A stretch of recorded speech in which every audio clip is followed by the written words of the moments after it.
Hello, everyone, and thank you, Larry, for inviting me to speak today. My name is Yoav Landsman. I am the COO and the Managing Director of Spacebackend and one of the two co-founders. What do we do at Spacebackend? So I usually start by saying that we're actually a software company, which is kind of unusual within the other startups in the space domain.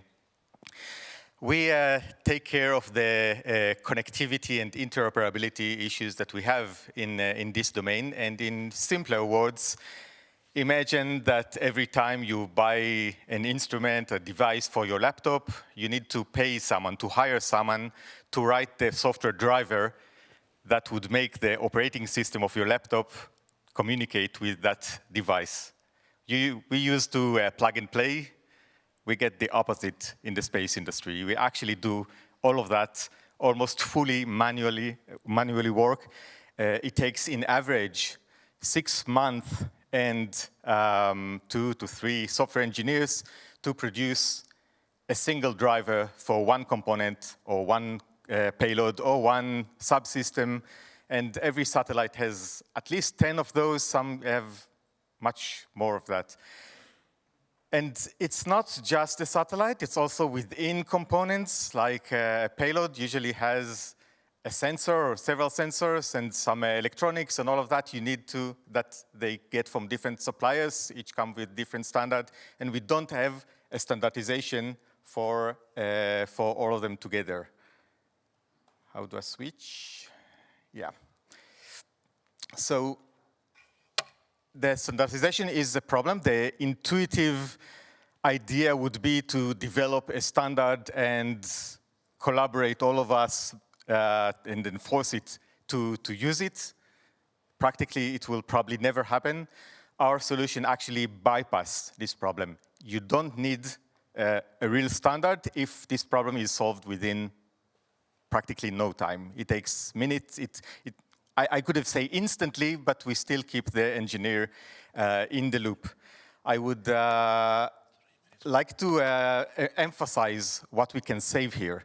Usually, the time that it takes to develop and implement and test, of course, these drivers takes 4 to 6 months.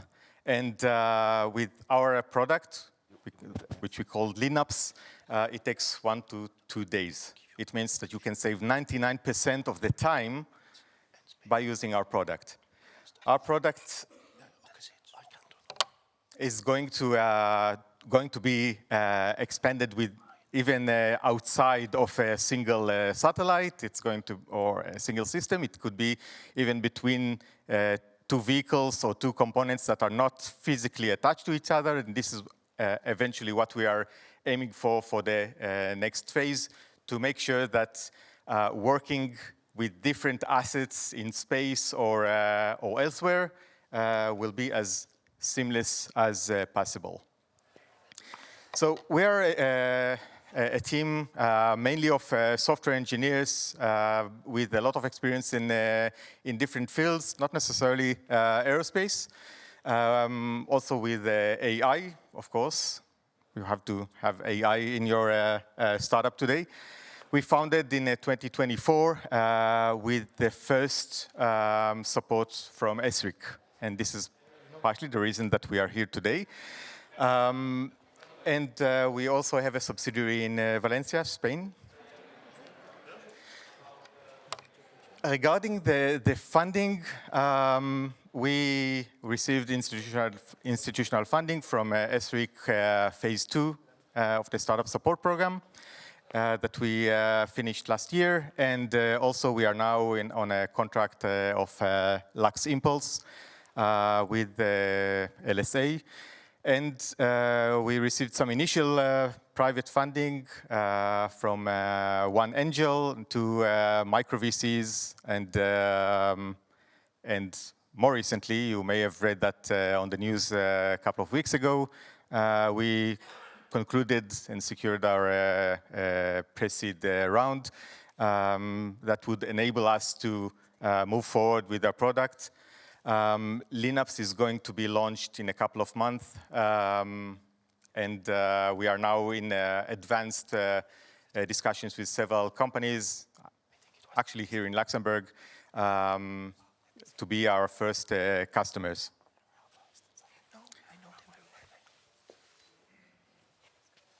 Okay. In general, the roadmap is like that. We are launching Linux Studio. This is the main tool that we have. Technically, when you use it, you get the documents, data sheets, or interface control documents from the supplier of an instrument that you are going to integrate with your satellite. You upload the PDF document, and our system analyzes it, gives you a list of all the faults or errors or ambiguities and inconsistencies that it has, so it would be easier to understand eventually what you actually need to build. And on the front end, you get a graphic representation of that of the functionality, the data flow of that interface, all the inputs, the outputs, the entire definition to the bit level of every telemetry component, every command, including the interactions between them and some system logic. And this is where you can make changes, if you like. Some components are sold to be almost generic, to be adaptable for every type of mission, but you have a single mission, you don't need all the other functionality, you can remove it, again, without coding at all. It's all drag and drop canvas, like Figma, for example, if you know. And then when you are ready, you click on a button called Generate, and you get the code. Then you just need to compile it to your specific system. So Linux is actually a generic tool. It can be used by software engineers or by systems engineers. It's an easy tool, very user-friendly, and the idea is that it saves you a lot of time. Instead of having your software engineers work on the boring stuff of creating drivers, instead of doing the really crucial parts of your mission, you can save all that by automating it. And as I mentioned, it's agnostic to your system. It doesn't matter what the component is, if it's a single analog component or a very complex one that is an entire system by itself, like a robotic arm, for example. And on your system, it doesn't matter what is the type of technology that you use for that, or what kind of software language you use to manage your mission. It will work with that. Later this year, we'll launch something called Linux Insight, which is a kind of a feature of Linux Studio that will be available online. And you will know about it soon enough. And next year, we will deploy the Linux operations, which is part of what we do with the Lux Impulse contract. And later that year, we'll start working on the Linux Edge, which you could imagine what it is. It involves edge computing, of course, and would allow us to connect and interoperate different vehicles from your vehicle. And this has many applications that are envisioned already by ESA, by the EU Commission, and others. And this is basically the future. We want to make it as simple as possible to reduce the time it takes from a satellite company to launch, to reduce the time to orbit, and let you start your business in orbit as soon as possible, and with minimal friction, minimal interaction with suppliers and the customers, for example, that provides the payloads for many of your missions. This is all for me, unless we have time for questions, Larry. Yes, of course. There will be also a panel after that, but yes, if there are some questions, please. Emma. Thanks a lot, Yoav. I just have a question with respect to these systems actually now, proposing to upgrade continuously with machine learning. How does your interfacing work with that?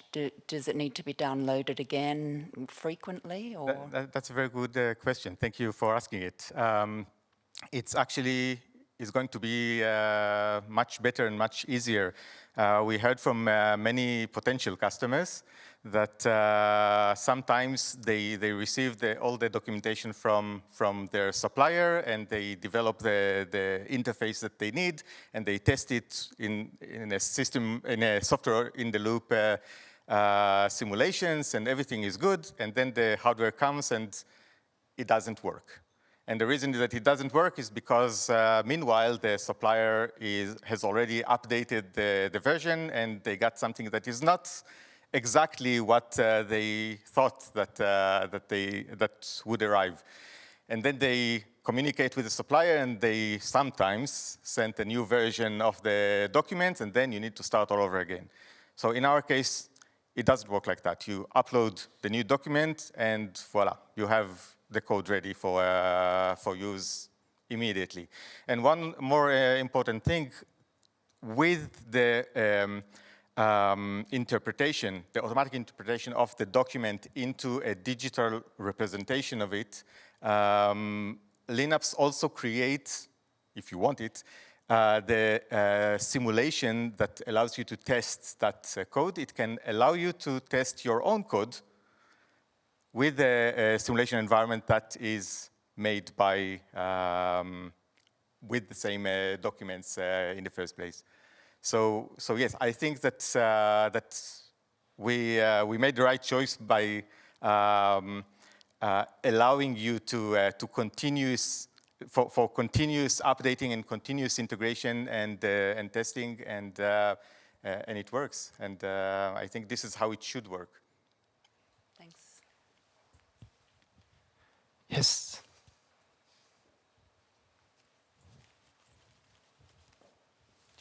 My question is double. One, a comparison of the cost of your license with respect to a good software developer or engineer, and the size of the code is squeezed enough to fit on some space application, or is redundant, bulky? So no, it's going to be an efficient code. This is actually the most that I can say as a non-software engineer, but I have my people here that can elaborate on that if you like. However, the code is transparent. You can read it if you like to read code. You can adapt it, change it. You can do whatever you like with that, okay, before you compile it. So it's up to you to decide if this is working or not. However, we can implement your own requirements regarding that. So it would... the maximum size of my the code RAM can be tailored to fit in the application. And about the cost? Can you repeat that, the cost, the price of the license. So this is something that I would prefer to talk afterwards. It's not a simple question because it depends on several aspects of it and how exactly are you going to work with that. But there is a place for negotiation. I can tell you that. As a new company, our main business is to make people use it and benefit from it. And in general, in the entire ecosystem, in the entire industry, we can save a wasted time and effort worth billions of euros annually. Yes, sure. 6 months of an engineer is a cost, and 2 days of your software should be cheaper than that, I expect. Thank you. Thank you very much. Thank you, Yoav, for the great presentation. Big applause for Yoav. We will move for the next presentation. We will move to the next presentation, where will be Polimak Space, introducing their capabilities. I will introduce Süleyman Salihler, CEO from Polimak Space. It's up to you.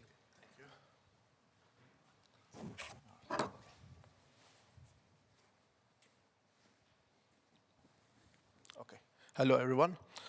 I am General Manager of Polimak Space. Polimak is a spin-off of 50-year-old company who is doing business in material handling industry, especially focused on bulk materials in chemical, mining, food type industries. So we have been doing this business for very long years in processing, handling, logistics of raw materials.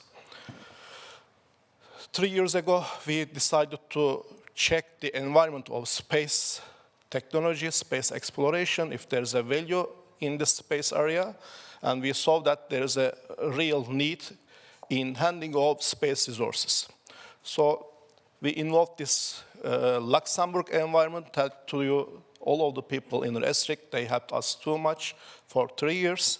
And last year we won the SSP phase through, and now we are in their SSP program and established a company named Polimak Space in Luxembourg.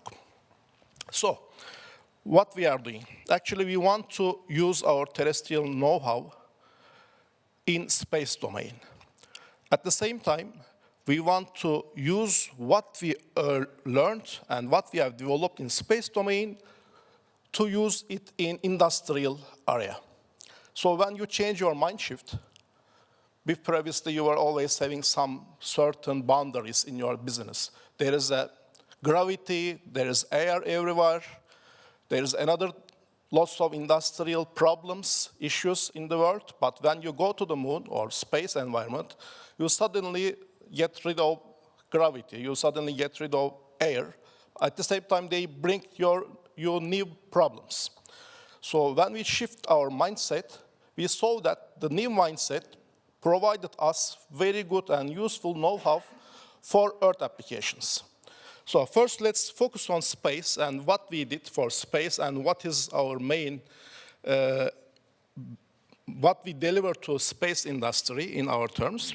And then we will go back to our industrial case. So everyone is trying to extract oxygen, helium-3, or some important raw materials from moon or asteroids, or in the future, probably from the Mars.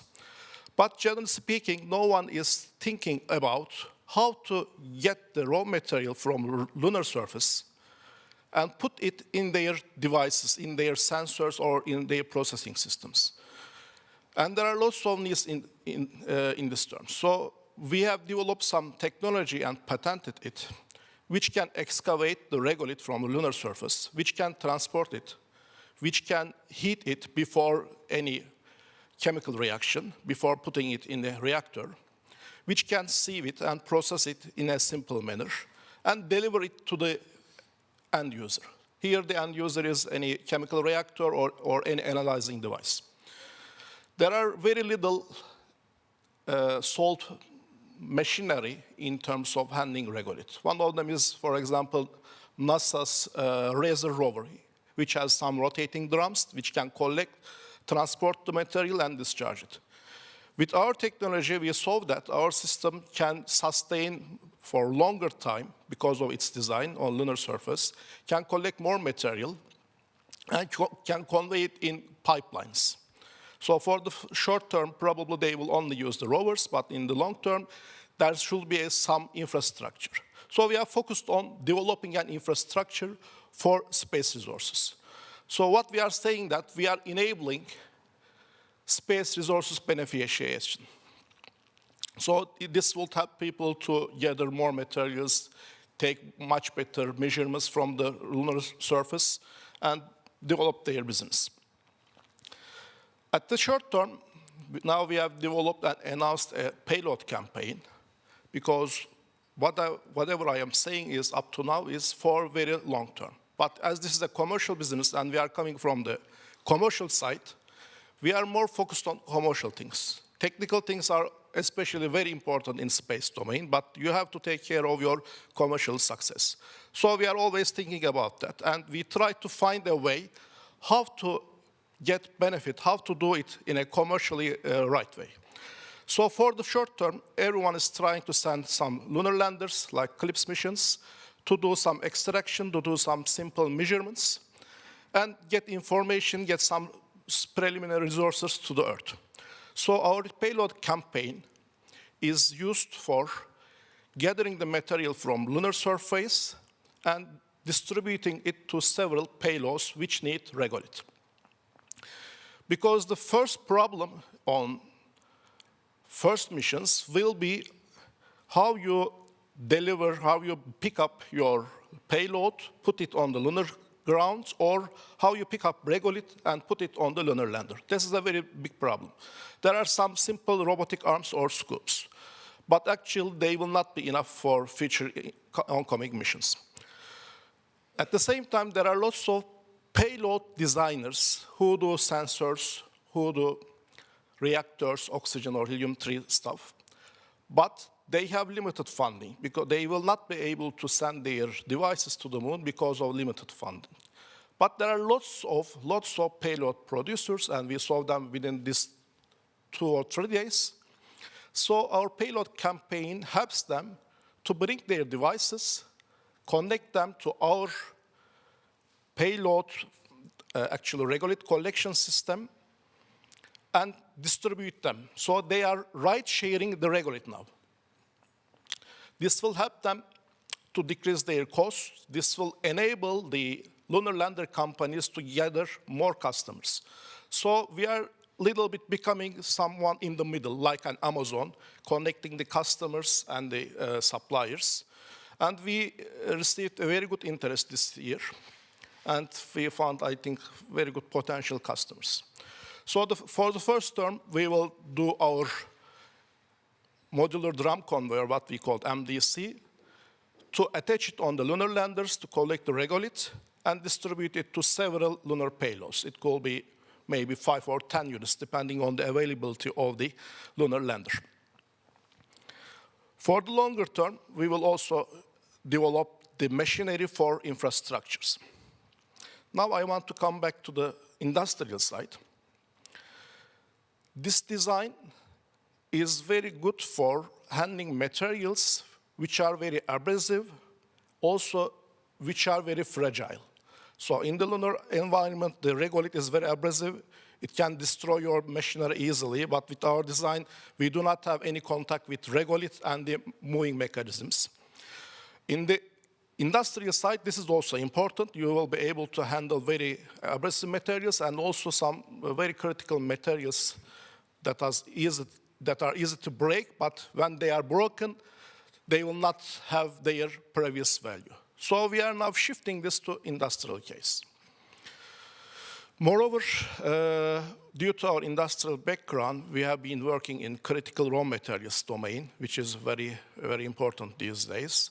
So we developed several technologies to collect them in a short time, to move them, transport them to anywhere in the world, using existing infrastructure of logistics, to store them for emergency conditions and make them available for processing or use in very short time.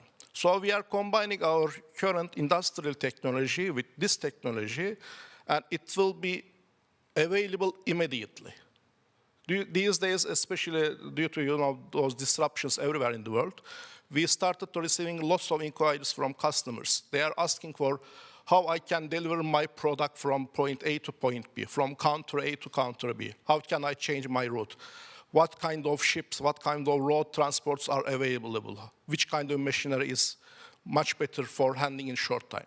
So while we are combining this, this will really bring a real value to us. For the longer term again, due to this technology, now we are capable of processing materials in microgravity environment.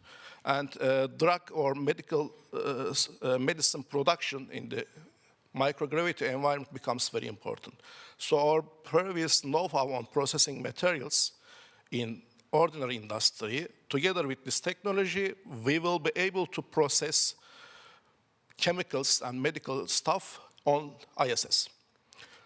By combining all of that, we see that combining industry know-how and the space domain know-how altogether will make us, I believe, in a short time, in a very good situation in terms of commercial success.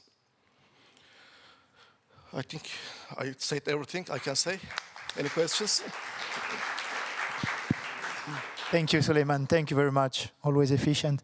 Does anyone has a question for Süleyman here? Of course, there will be after that a panel session. We can engage afterwards anyway. They have a booth here, so you can continue discussion after that. They have great prototypes, presents, so do not hesitate. Thank you very much. Thank you. Big applause to Polimak Space. Thank you, Süleyman.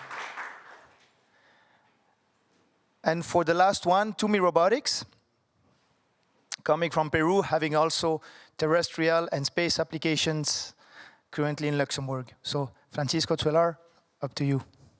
Big applause.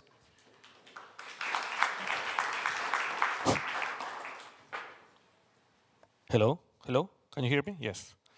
Yes, I'm Francisco, CEO of Tumi Robotics, and I want to tell you the story on how we started, what we are bringing to the table for Luxembourg, for the space community.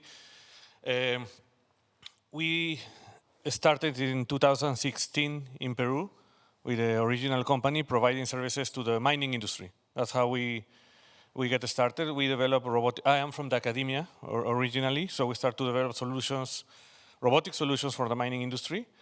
And then we incorporated the company here in Luxembourg 1 year and a half already with the support of SRIC and the Fit for Start program from Lux Innovation.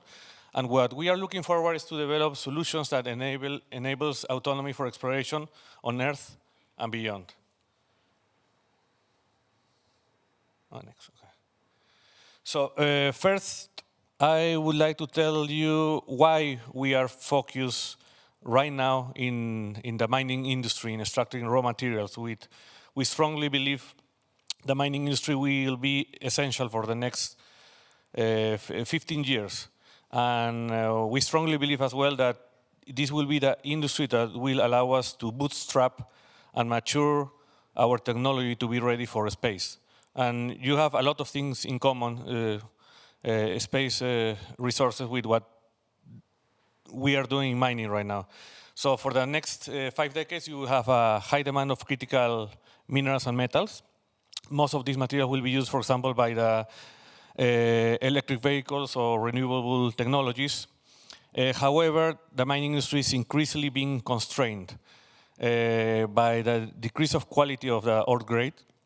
If you want to extract more material, you have to go deeper, which is an extreme environment, actually. Then you will have, you have already workforce shortage. Not many people want to work on mines at this moment. And of course, stricter regulations. You have to be compliant with the demands of the society, to protect the environment, and some modern regulations you have in mind. So the problem we have identified, which is very similar what we will find on space, is that working on these conditions of operation remains dangerous and inefficient. Here you will see a picture of how you really work on an underground mine after a blast, for example. You have to send people, they gather data, and based on this data, they take the decision for the next task of the process. The causes for this is for these conditions, well, in mines you have really harsh conditions like low light visibility, high amount of dust, extreme temperatures sometimes. People is exposed to the risk of falling rocks as well, and limited actionable data. This generates, of course, accidents and fatalities, shutdowns, losses, and operation and maintenance inefficiency. Here I'll give you one case. Just 2 months ago in Codelco, one of the mines with which we are working for in Chile, is one of the large copper mines around the world owned by the government. They had an incident in which they had 6 fatalities. The mine stopped for 30 days, and each day cost 10 million euro, at least. So they don't want this to happen again, especially the issues related to accidents and fatalities. So as our solution, what we have been doing the last years is to generate actionable data with safe and efficient robotized inspections in these extreme environments. In Peru, we not only develop the technology, but we provide the services directly. So we have a lot of experience working with the mining industry. And what we want to do in Europe is to develop a product which, scale up a product which is able to be used by other engineers around the world.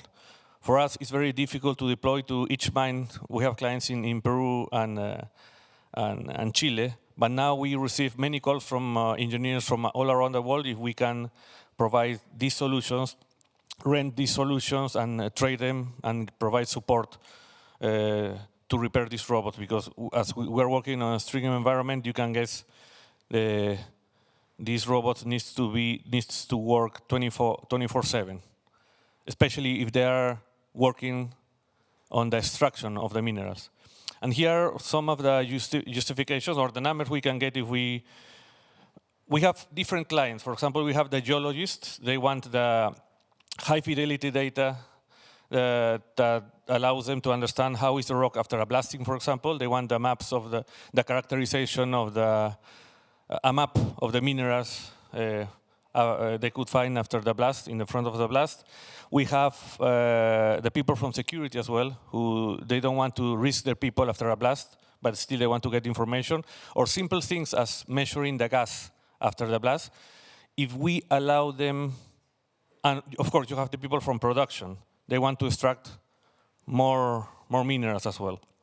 So we realized that by saving only 10 minutes per front, per day, and if you multiply this for the number of months, the number of fronts you have on a mine, you can increase the production by 1%. And this is the case for a copper mine, and this could represent 10 millions yearly.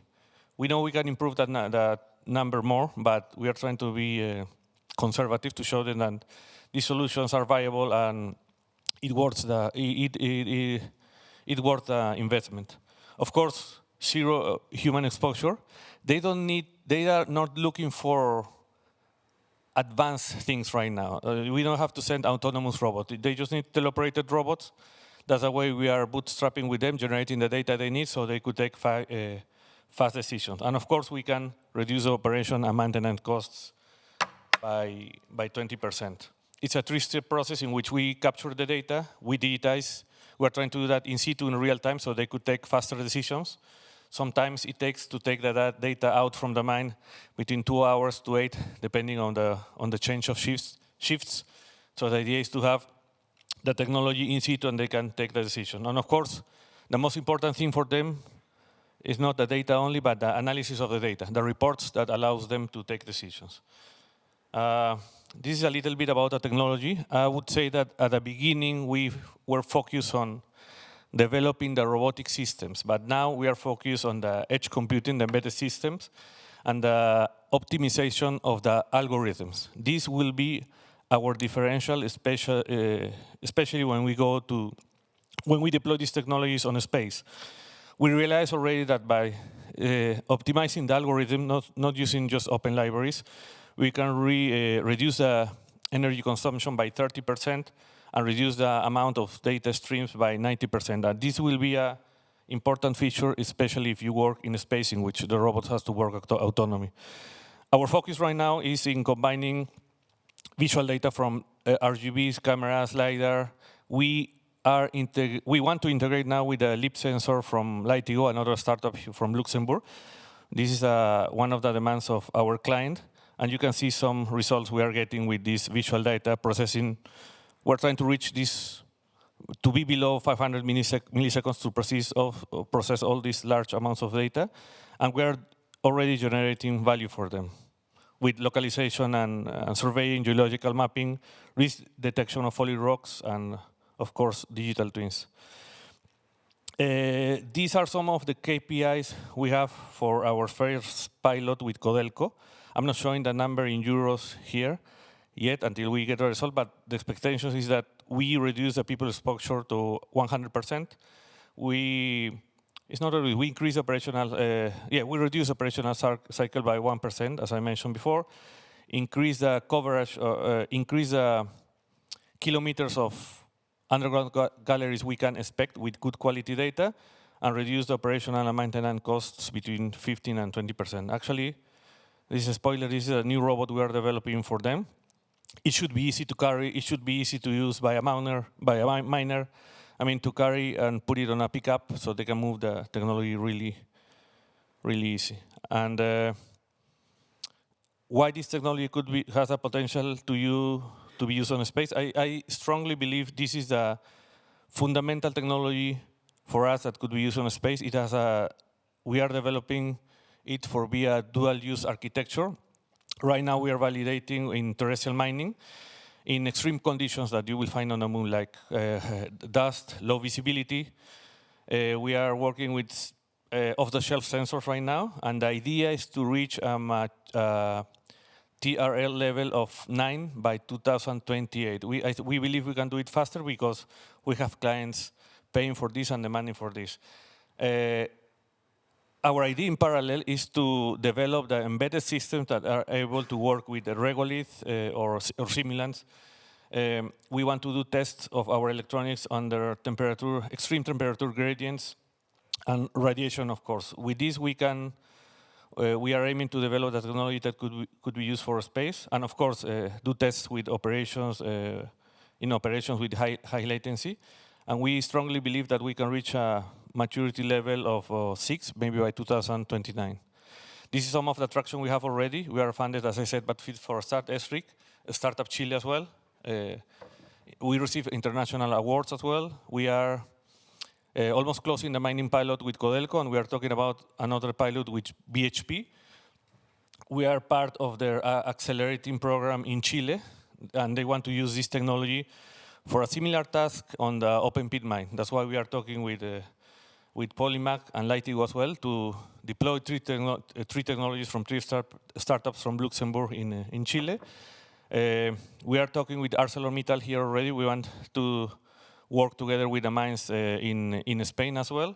And of course, we are bringing our leads from Latin America. This is the roadmap we have. The idea, as I said, is until the first quarter of 2028, have a mature technology that could be used by Earth mines.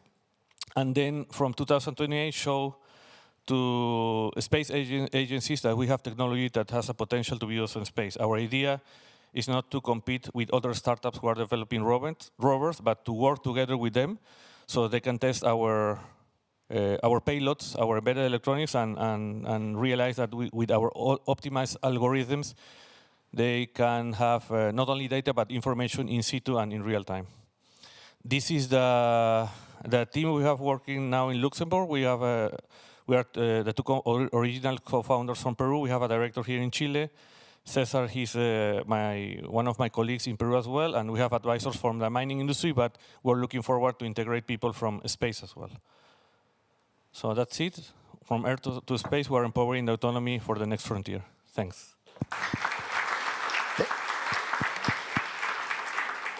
Thank you very much, Francisco. Maybe just one question before passing to the other panel where there will be some exchanges continuing with the three great companies I've heard. No questions? So that was perfectly clear, in fact. Thank you. So Tumi is present over there as well. They have a booth, so if you want to see them, meet them, discuss with them, please do not hesitate to see them. So we'll now just continue with the upcoming panel session, inviting Olivier Zephir from the Technoport from Luxembourg. Big applause to Olivier. And he will present the next panel session. Thank you so much, Larry. It's a pleasure being here today.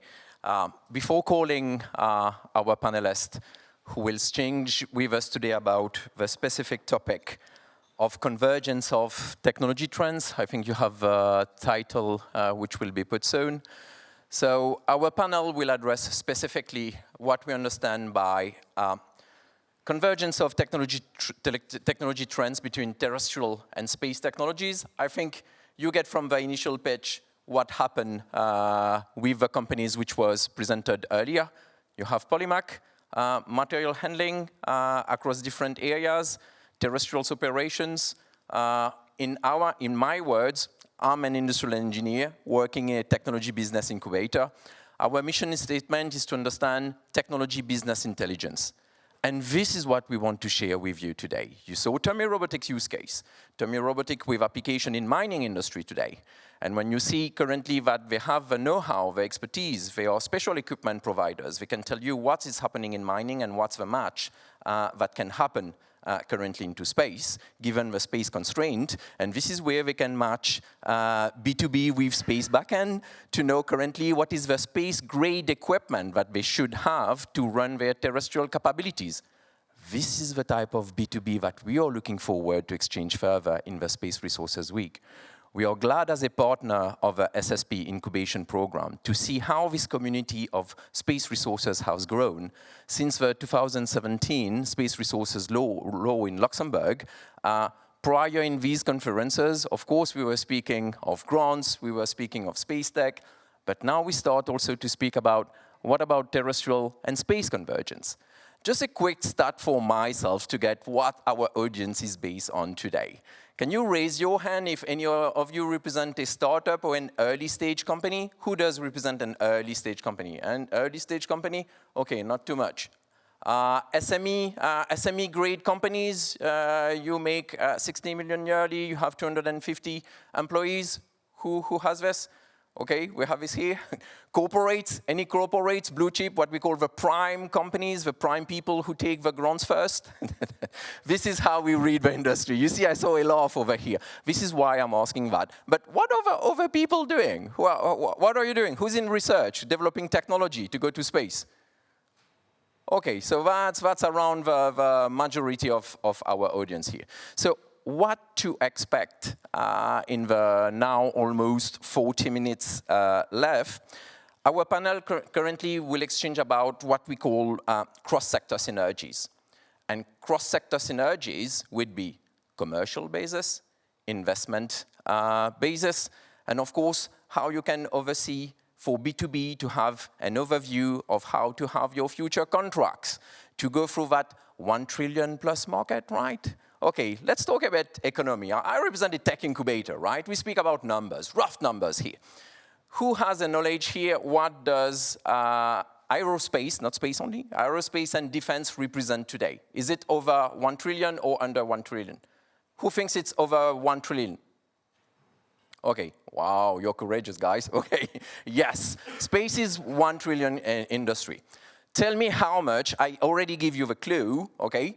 Building and construction industry. How much time more is building and construction industry? Is it 3 times more? Who thinks it's 3 times more? Raise your hands, 3 times more. Okay, you think it's more? 5 times more? Okay, 5, nobody? 10 times more? Okay, yes, here you get it. How can we not think convergence? That's my question to you. We are speaking resources. We are speaking material handling. We are speaking planning and operation. We are speaking automation operation.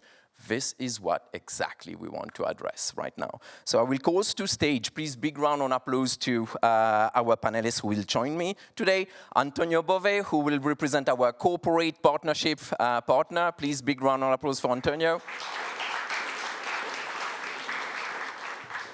David Dana, currently who has been working for institutions delivering funds who understand innovation funding. David Dana, welcome. Last but not least, Quentin Dupraz, who has an experience in corporate financing, corporate venture, and now into VC financing. So first, quick intro, gentlemen. I will invite you to give us who you are. This is important to us, to know your background, and in very short, your interest into that space tech that we are hoping to represent in space resources and around 1 trillion industry. Antonio, let's start by you. Thanks. First of all, thank you for the invite. My name is Antonio Bove.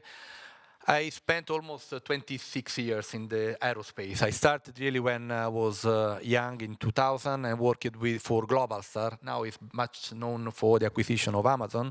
And then since then, I moved from the LEO satellites into more geo-traditional, so Astra here in Luxembourg, then merging with other conglomerates, becoming SES, then acquiring Intelsat, and then with a small pause in Abu Dhabi, so with still in the satellite industry. So mostly in the commercial role, so mainly products, and now I'm a greedy salesperson, so definitely on the sales perspective, I'm trying to convert a lot of good technology, but in predictable and repeatable revenues. Thank you, Antonio. He's very humble. He's the corporate sales wizard. Please, and let's go to David. Yeah, thank you. So thanks for having me here. So I'm David. I'm French. I've been in Luxembourg for almost 20 years. I have a finance and management background. For the last 20 years, actually, I was an LP, what we call an LP, meaning I was investing into funds, venture capital funds mainly across Europe. And notably, I set up together with the European Commission some programs for financing space and defense startups. Some of you may know the new and most recent evolution of this space program called Cassini. So I am very much interested into deep tech, generally speaking, including aerospace and defense. And for the last year and a half, I've been joining Expansion Ventures, which is a seed stage fund investing in aerospace and defense startups across Europe. Thank you, David. If you want to understand what we can oversee, something we call grant leverage ratio. I don't know how much of you are acquainted to that term. It means when you're an early stage venture, what is the rate of grant you must have with matching currently private investors' investment so that you have been seen as competitive? David is your man to speak about this. Not but least again, Quentin, please. Hi everyone, Quentin, French of origin, 15 years in Luxembourg. Spent half of it in corporate VC, investing in climate tech environment, early stage companies, then moved into an early stage fund called Alaska Viemos Capital. I'm one of the partners there. And currently we invest in a defense thesis, so early stage companies across NATO partners countries, so not limited to Europe. We've made our first space deal a few months ago. More economical background by nature. I wouldn't say I understand nothing about technology but like Olivier said, for us it's all about numbers and tractions and connecting the dots, and we believe that right now that we are at a tipping point where, you know, it starts from an early stage investor standpoint to allocate more capital towards space. Happy to cover some of the reason. In terms of convergence and obviously bringing the defense angle here, I think you're all very lucky in the room. Over the past 2 years, your market almost doubled or tripled because of the geopolitical context we're in. There's a lot of opportunity to tap into. And so I think it's not only about terrestrial and space convergence, but also in between civilian and military application, and we see already many space companies that are getting incredibly large amount of contract more geared towards space. I could think of ICE-I, which was in the news again yesterday about a big thing happening, and so delighted to cover that and beyond the rest, whatever you deem relevant. Awesome, and this is why I really like much my panel. The challenge is now with 30-ish minutes left, we are going to address that. The challenge taken. So just to recall back, thank you, dear panelists. Our topic is to deep dive on that.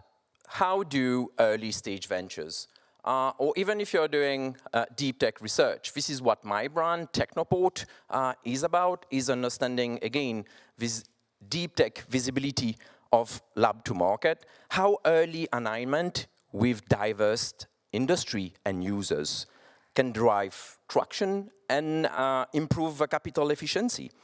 Let me, you know, I like numbers and facts and evidence. Let's draw the European landscape. 2025. We don't go too far, okay? So we deep dive on deep tech business financial modeling. This is what you need to do. Even if you're in a research center, I used to work in private R&D, and trust me, you need to give visibility. Where are you going on? When you need to prove to your N+1, okay, I'm sitting in building and construction, what do you want to do? Oh, I went to Luxembourg, there's a Space Resources Week, and I believe we can do an activity in space resources. Trust me, that's not easy to bring in a boat. That you're going to space resources, you need to bring your facts and numbers. Let's speak about facts and numbers. You are in CapEx intensive industry company, okay? You need to have a good grant to leverage ratio. This is what I was speaking about. And this is what I'm very glad to collaborate with Larry. Larry is still here. Larry is running the space. Larry's not here. Larry Kushko? Okay, no matter. So Larry is running the SSP program, allocating 200K to start with. This is a good start. Why you need grants? You need grants to prove currently to your partners that you can have public money to support your venture into a new industry. optimal R&D intensity. We know it, okay? Space resources or space in general is CapEx intensive. How are you going to explain this CapEx expenditure from TRL 1 to 3, from TRL 4 plus, and when you're saying, hey, now I have good POC partners, I can go see David friends and so on to say we are TRL 7, we need to go to market, we need more funds to do this. This is the rationale that we want to further share with you. I don't think we are going to achieve that in 30 minutes, but this is a basic rationale. And with Antonio, trust me, something you can really bluntly, facts and figures speaking about. Most of the time you speak of an early stage venture, just think, okay, how many capital you have? Okay, good, you have raised that much capital. Okay, great. What's your multiple today? How much are you valorized? Okay, great. And then come the auditing question, okay? What's your contract backlog? For how much time do you have customers in months? Oh, 12 months. No, not 12 months. 24 plus months. What's your visibility on your sales funnel? These are the topics that we want to further to exchange with you on the basis of how we understand that convergence is going to be determinant. I end up with my figures before giving back the mic to our speakers of the day. So, private investment. As a technology business incubator, we are bound to speak with private investors, and we're sticking to my 2025 note, okay? How defense can be an opportunity. We are speaking 360 defense here, 360. It means not only lethal application, different types of application. Roughly 2 billion global, European investment 2025. That was a 43% raise under the last 5 years. Equivalent, if I take venture capital into space tech, a bit less than this, 1.2 billion. It means if I take the number of companies, we will say there's roughly early stage ventures, deep tech, there's roughly 3,000 to 4,000. Bear with me, the 1,000-ish. It's very difficult to identify deep tech early stage ventures because, again, an early stage venture can be a corporate, can be an SME, as we saw today, or a startup. So you can rely only on deal room data to say I have a number, just to bring it simple. So my point I want to bring, you had the number of a private venture, but guess what? There's an approximately 3 billion public matching funds in 2025.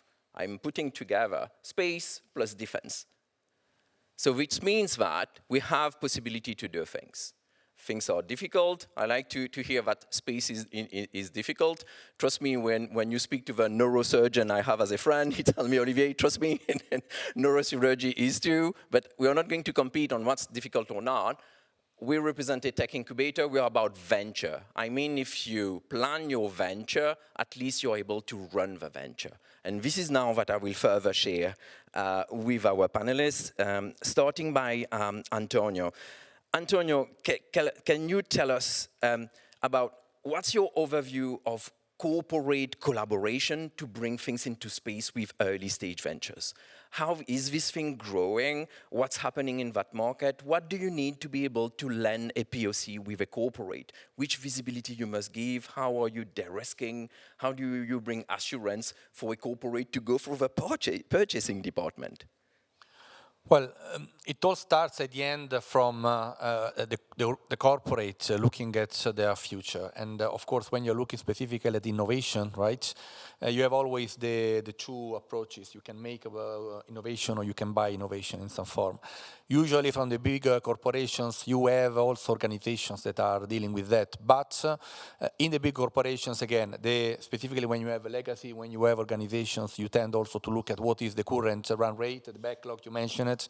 And this could be in some form looking also at a distraction from the core business. So that's why it's very important to look at the outer, let's say, the outer resources. This is why you buy possibly this innovation path. And that's why it's very important from a big corporate to move from what is called at the end marginal innovation or just incremental. This is like where usually we are very good in making benchmarking, the peer-to-peer analysis. You look how you compare relative terms, but then you make marginal increments. When you want really to make big changes, this is where you look completely different. And that's that's why you need really to start from the fundamentals. Probably you need to, at the end, if you're looking at your business, you need to find somebody that is able to actually decompose completely in very minimal part that portion of the business or that portion of technology that you're using, and then rethink it completely. This is the point where it's very important to look at those, right? Specifically in a moment where aerospace, in some form, has been a very stable, but sometimes also some kind of crystallized sector and technology. And you may not know, or probably you know already, but everything that, all the innovation that we see now, specifically in launching, which is at the end is about bringing whatever payloads above the atmosphere, this is all started with the shuttle program, right? This was the initial target. That was the biggest, one of the biggest and successful programs again from NASA. Point is, it costed over 30 years more than $200 billion, right? And it got already major achievement by launching 135, if I recall well, different vehicles on the space, but the target was, the real commercial objective was to be in the $50 million per launch. The actual launch cost was $1 billion per launch. And they wanted to reach something around 25 to 30 per year, while in 30 years they achieved these 135. This is really the trigger. That's why the change of doing a completely different scenario, decoupling what is needed to achieve a specific technical challenge, and then making proper to become at the end workable or viable by addressing also the underneath commercial challenges. This is the complexity that has to be addressed, and that's why doing it outside in a completely different environment, you bring different people, different skill set, but also different people that are thinking differently how to really dismantle this Lego and reconstructing something different from the very second Lego block, or actually with less Lego blocks at the end. Thank you, Antonio. I told you. This is how, as a technician myself, it took me years to understand how you need to deconstruct your technological asset to understand it under a commercial perspective. David, please tell us about how are you seeing the evolving thesis of private and public investors, the compatibility of the type of ventures which was presented earlier, who are addressing the space resources area. How are you seeing the compatibility with public and private funds, please? Yeah, I think you have first to put yourself in the shoes of the political decision makers. Because it all started a number of years ago when it was obvious, even though many people were thinking it was the case, but it happened, and it was very much visible at the time of COVID, that Europe was definitely not independent and was depending on a lot of non-European providers on basically everything. So it started at that time a movement of willingness, strong political willingness to protect the sovereignty and to enhance the sovereignty of the technological development that we see in Europe, which attracted a number of different type of national and continental European budgets. So this is a starting point, meaning that we need to foster and support and reinforce European sovereignty in terms of technology.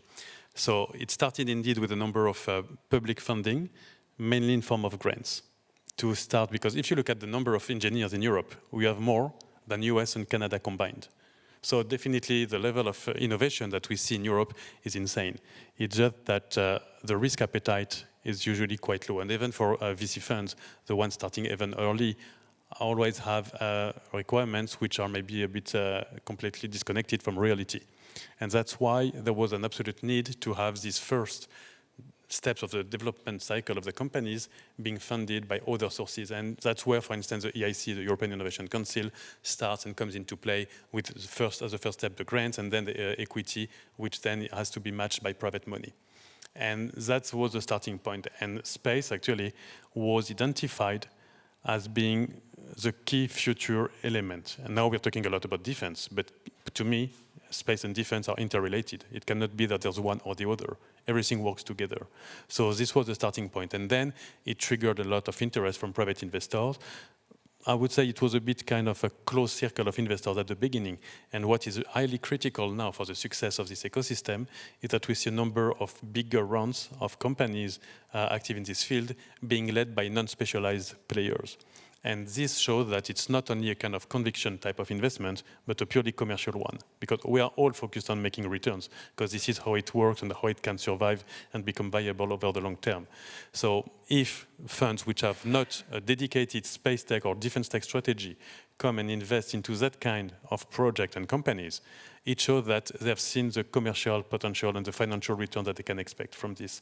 So this was the whole starting point of this ecosystem. And now, as Quentin mentioned, I saw yesterday announced another even bigger round, and you see that now it's starting, not yet at the same level as what you see in the US, for sure, where there was a very strong support and risk taken by NASA initially with SpaceX, as they signed a huge contract, something which never happened in Europe. Maybe it will one day, but not now.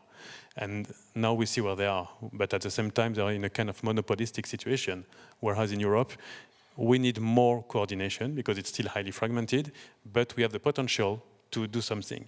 It still requires quite a lot of capital, and then we would be facing an issue which is generic to technology in Europe, not dedicated to this specific sector. It's the lack of late-stage financing. So it starts indeed with a kind of grants, and what is interesting is that you also have to see where it comes from, because it can come from the European Commission with different mandates, it can come from national space agencies, from ESA, from other type of sources. And then it evolves, and quite quickly it becomes equity investment, but combined and coupled with a requirement to attract private money. And on the topic, actually, it was interesting, the one you mentioned on the corporate partnership with corporates, which is always something a bit tricky.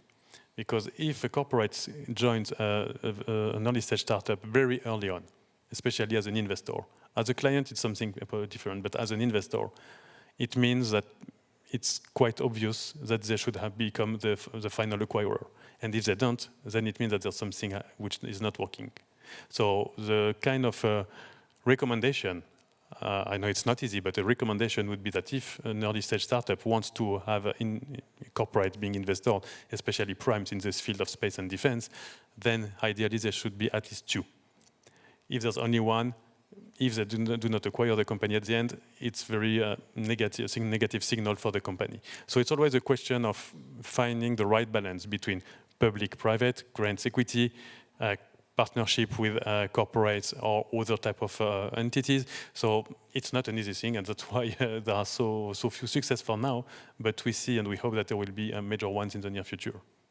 We trust in that, and thank you for pinpointing the corporate intervention, because this is where I think we can give back the mic to Quentin to tell us about, you have both sides, you've seen both layers, corporate involvement, now you have the VC hat.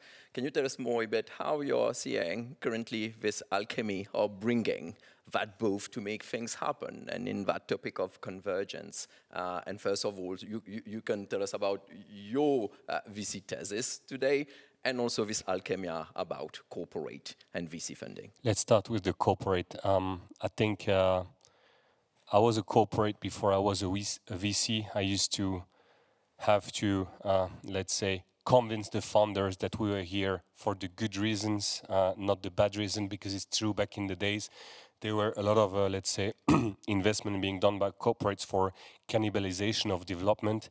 I think what was mentioned earlier by Antonio is actually at the opposite side of the spectrum, and I think they are doing a good job at SES. Where I was back in the day, I think we're also doing a good job.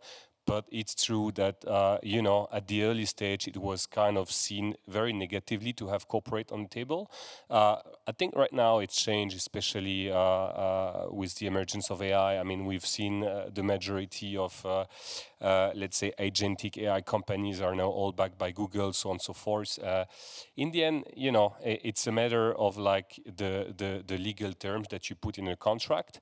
As Olivier mentioned, it's all about signaling, and what's important for you in the room is that you don't, let's say, penalize yourself for the growth of your future company. So as long as you can demonstrate that if you do things with corporates, it's done, let's say, at same terms that you would have made with a, let's say, purely financial investor, I think for us it's absolutely fine. It's just like, you know, and this is corporate VC Quentin talking here, you just have to be extremely cautious about not giving, let's say, geographical exclusivity or whatsoever sort of clause with the corporations, because they will be detrimental to you. Because David and I, we are on the other side of the room now, we are VCs, and when we see that, it's a pass, like straight away. I mean, we are taking extreme risk on early stage revenues, early stage companies that are before revenues, and as soon as we see some sort of negative signal, we're not willing to take the risk. There were a couple of interesting things mentioned. I think, corporate VC fund. When it comes to grant, honestly, I think you're all spoiled in the room. I'm sorry to say, but Olivier mentioned, the amount of grant that you have when it comes to space and defense is extremely high in Europe. To US equivalent, it's actually lower at similar, let's say, maturity level. I invest both sides of the Atlantic. Like in my defense fund now, we have 5 portfolio companies because it started only last year. We made 3 deals in the US, 2 in Europe. And I can tell you, in the US, the grant equivalent that you have, they are called SBIR. They are capped at 1.7 million per company. The number of pitch deck I saw in space where companies at even like pre-seed or seed revenue, they had grants, let's say, north to 5+ million revenue. Obviously, with a pari passu equivalent matching with private capital, it's actually a chance. And I think you have to seize it, because the reality after this part where Europe is basically more generous than in the US, the reality is that it's tougher for you. And David mentioned one of the items, fragmentation. The key bottleneck that we are facing as investors and you as founders is obviously how we scale effectively in Europe. And it's true that, beyond those grants program, and again, space and defense are very, let's say, lucky candidates because they are now pulling a lot of non-dilutive funding initiatives. But once you are beyond that, you have to have gathered the signals that will reassure the SES equivalents for large, let's say, long-term contract and or the growth funding investors. And ultimately, what you have to be cautious of is that you will be on your own after those grants, which is where you are penalized compared to the US. In the US, especially when it comes to defense, after the first level of grants funding that are being done, you have, let's say, the matching later stage equivalent still under the form of grants and or direct contract being given by agencies or, let's say, ministries directly, which we cannot match in Europe. And that's the reality we live in. So I think here in Europe, it's extremely important, like Olivier mentioned, to gather the signals, the logos that will help you to scale along the way. This is critical, and this is what we are focusing the majority of our commercial due diligence on as early stage investor, I would say. Thank you, Quentin, for that. I go back to Antonio, and thank you for the initial metaphor you give about this Lego. How do we build this? As a tech incubator, we most of the time speak, okay, what's your technology business strategy? That's beautiful words. We like working on papers. We like seeing and AI tools is doing it very good for us today, but we know that on a day-to-day basis, it goes also with tactics, with reading how the market is ongoing. And I know you know both sides, as you on the commercial side, you know how the purchasing funnel goes. For an early stage venture, for a startup or an SME to whom most probably you are sharing talks, what would you share today with us? You have saw the type of ventures that are developing their technology. What would be the tactics, starting by the Lego mode? These are people who need to invest in their R&D. Should they hire the commercial of their competitors right away? What are the tactics you would share with us on a day-to-day basis rather than more strategy tactics? Yeah, it's not an easy question what you're posing, but at the end, all the startups, they have two main challenges, the technical and the commercial, right? The point is that in some cases, if you put too much of attention in the technical side of the house, then you may be failing in making the sound go to market. Specifically, could be nice to pitch, but then would be difficult to execute. So this is really where the balance is required. Sometimes there are some roadblocks, specifically when you didn't succeed in decomposing all the roadblocks, technical roadblocks, to be in a given point in 2-3 years. This is where the roadmap, technical roadmap, was based on assumptions that at the end didn't become reality. So which means then the development addressing the technology challenges at the end didn't bring the results. This is the very difficult, and this is probably the most complicated part. Making sure that those things are going hand in hand. Making sure then, specifically from now, again, on technical side, I'm not an engineer, so that's why I rely a lot on our technical aspect. But on the commercial side, what is important to make sure that you have the proper mix into your go-to-market. Why? Because specifically when you are selling, now we discuss of commercial, we discuss of defense, we discuss of government and so on. Now, I agree with you. The initial abundance of grants that in a way is higher in Europe than in the US is good in some reasons, but it's also bad because at the end it gives allow me those words, a bit of a free ride without making all the checks. The point is, when you're building your go-to-market, you need to make sure that you are actually making the right mix.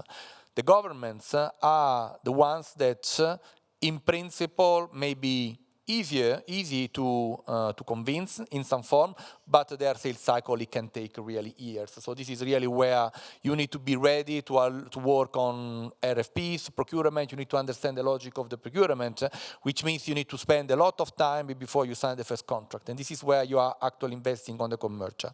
The point is that they give you this kind of seed or initial, let's say, funding. The point is that the scalability truly comes from the commercial world. If you see now again, at the launch industry, which is probably my best reference here, by reducing the cost per kilogram shipped to the moon and beyond, then it's not only NASA or ESA that can buy or ship people or materials, but every company, pharmaceuticals and so on. And this opens the mass market. Of course, you need to be in a completely different price per kilogram, but then the volume is there, which means at the end addressing this market in a different way, specifically when looking at the ones that they are really ready to invest, meaning also take risk, because the investment, the risk is not only investing as a venture capital, but also investing in the company, taking the risk that your goods, as being the, if you like, the first customer, can actually be lost, or somehow you can get images, impact, and so on. So those are the elements that need to be always very carefully considered from a startup if they want to scale beyond the very first initial funding rounds. We need you as advisor. That's okay, check. Let me go to David right now. We were speaking about how to bring this good measurement of corporate involvement. You were speaking of a gap that we may have. You know, we are okay to invest in early with grants, the early stage of TRL. Now we need to have the call more for private investors. And on our topic of consolidating different industries, do you believe we can now start this consolidation of defense players, not directly space players, but having an interest towards the space industry, so that we can bridge, you know, that after lab to market? Because we don't speak much about this technicity of after lab, no more funds, we need to go to market. Is there a commercial partner, not directly into space, that can close the gap? Something important is that if you look at the statistics of any kind of VC fund as we are extremely selective. Hopefully we choose the best ones, that's the hope. But 98% of the cases that we review, we say no. So how do we select these 2%? What is a key differentiating element? It's about, not only it's about bringing something new, because bringing something new is nice, it's fun. But do you have the vision and some concrete elements showing that you can scale? This is what makes the difference, is that you have to differentiate from competition, from what is existing, but also to make sure that it's not only a nice to have, but a must. And this is the most critical part. And on top of that, when it comes to your question about consolidation, as we said, Europe is fragmented. You will not have 27 private launchers. You will not have 27 private constellations and whatever. So you need to make sure that you go for the ones who have the highest chances of being successful. And in some cases, it may come with early consolidation. And we see that there was a report published last week in terms of a number of joint ventures in the defense industry in Europe in 2025. there have been a lot, mainly coming out from Germany and Ukraine. Quantum System being leading with 3 or 4 new joint ventures in 2025 only. When it comes to drones, for instance, there's not a single week where we do not get at least 1 or 2 proposals of new drone companies. So it can be kind of UAVs, typical aerial drones, surface drone on water, submarine, any kind of drones. Now it's about counter-UAS. We see a lot of competition indeed, and what we think will be the most successful one are the ones which are currently getting the contracts. Not only having a nice pipeline, but converting into concrete signatures. And it comes now, what we see, it initially came with a number of corporates, but now it comes more and more from the military. And in defense specifically, early stage companies need to be very early on in contact with the military because of regulatory constraints, approval, many of them are ITAR related or other and need specific approval before starting even just discussing with them. And it's about something which looks nice, but does it really have a concrete value add on the field? And what we see now is that those who seem to have the highest chances of being successful are the ones who have been going on the field to test their product. And in Ukraine and other locations, unfortunately, we have a couple of wars running currently, so there are many places where they can test the product. And also, maybe another element to keep in mind is that when we are asked, yeah, but what if the war ends tomorrow, which we all hope? Still, capacities and capabilities in Europe have to be rebuilt completely from scratch for the military, but also for private and the civilian infrastructure and whatever. So there's a lot to do. We need a lot of capital for that, but we also need success stories. And success stories will come with big players. And big players mean potentially and most probably consolidation.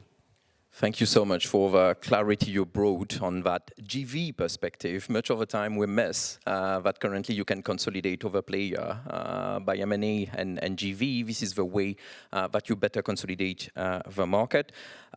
Quentin, same question also, but you have also this very good corporate hat. You're both sides of the Atlantic. And as I used to say to our hosted companies through the startup support program with Larry Kushko, who's now here, how are we able also to collaborate close Atlantic on this basis? Yes, there's the European perspective. Yes, there's defense. You can tell us also European consolidation, but at a given point, we know the scaling factor will bring us to work across different geographies. Just to pinpoint some numbers in the startup support program, we have companies from different continents. We are speaking across, I won't name countries, but okay, we can speak South Korea, Japan, Canada, US, Peru. I mean, this is also another part of consolidation. And these are multinational sometimes. When you see Tumi Robotics, for example, who are working with international mining companies, are there advantage to see in this type of consolidation also? Let me answer you by an example, which I think is from last week. I think the US Department of War, now we can call it, they rephrased like this, I'm sorry, it's not me, it's Trump. They launched a big program for having anti-missile systems in space, with large contract being given to both Anduril and Lockheed Martin. I want to use this example as what gonna be the value add for space-related companies within the team. And it's other side of the Atlantic, and then we touch upon sovereignty.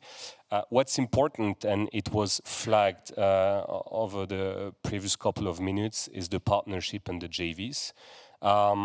This is the way you have to go, especially from terrestrial to space application, because ultimately the level of risk is so high that either if you have, let's say, a complementary team with a key founder that worked in the space industry, so on and so forth, scaling alone is very hard. And you see it in this big space program announced by the US last week for anti-missile system in space. The majority of the contract, they were allocated to an existing prime and a neo-prime Anduril.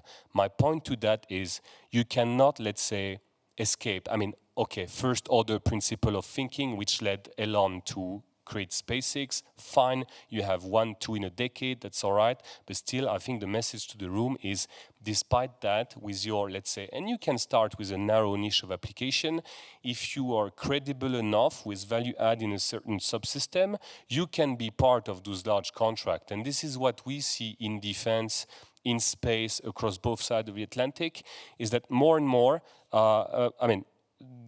you have that being challenged with some of the quantum system or health things that are becoming primes themselves with direct contract with the government, but the reality lies elsewhere for the majority of the startup. And the O&M actually at large, it's the way the value chain works in Europe, being in defense, being in space. You have, let's say, 2,000 O&M that are involved in a jet fighter, for example. And this is done on purpose so that the primes, they can maintain the relationship with the government and maintain the majority of the margin. Does it mean you have no business? No. If you focus the right niche, yes, you can have a key role to play there, and this is where I think you should focus early on by understanding what can be your value add in there. Again, this example last week, anti-missile system space. Anduril, okay, they're good in defense. Lockheed Martin, I mean, they're there. I think, in like the software for identification of threats, classification, cooperation to the, let's say, neutralization system or the C2 application layer, from the identification, classification, and then action being given. This is an area, an investment thesis where we are currently looking at, and I think the founders, they should look at it that way as well. In between US and Europe and sovereignty, I'm a bit torn, I have to say, from a pure, let's say, investment maximization standpoint. Obviously, we like to be allocated across the globe because it's also risk diversification from our end. There is a lot of money to be taken right now when you employ the word sovereignty.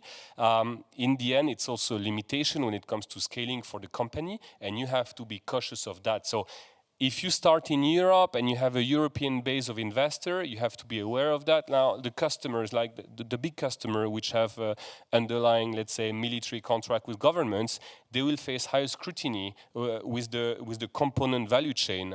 In the US, it's called ITAR, so you have to be able to show, let's say, non-China dependency in the supply chain, so on and so forth. So it can backfire on you. So from the get-go, you have to be extremely cautious that using the word sovereignty may have impact in the application and where you will land being contract. And this is, I think, where it's puzzling right now. So for us investors, for you startup, using this word can be fantastic, but it's a double-edged sword because it will also preclude you from growing elsewhere. And honestly, I don't have answer. That's why I'm an investor, I'm allocating on both sides. I would prefer, not to use that, but hey, we are living in a very strange environment.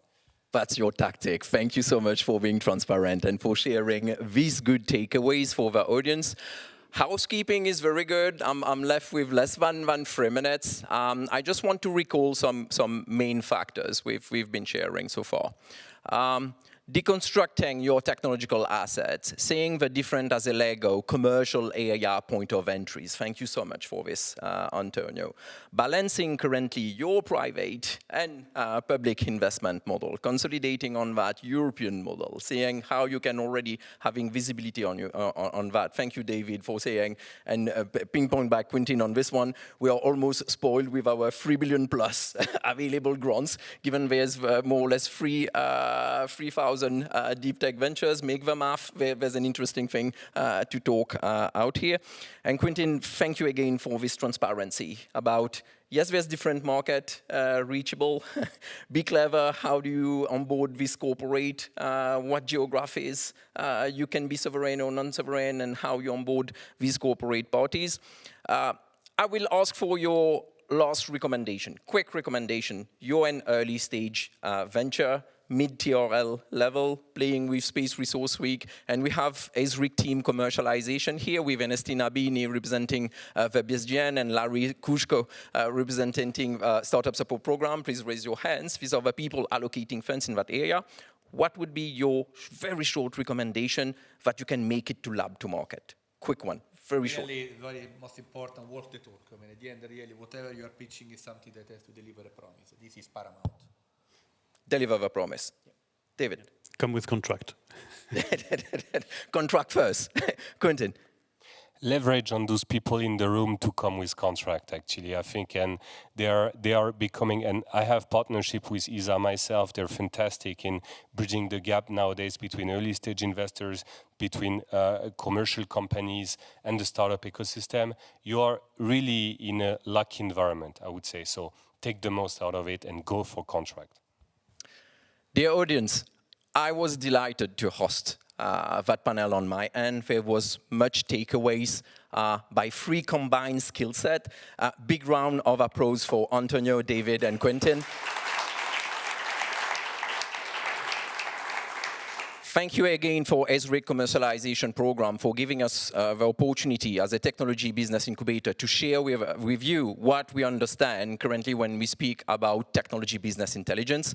I'm the man at 5 seconds standing before lunch. Thank you again for your participation and looking forward to interact with you. Thanks again.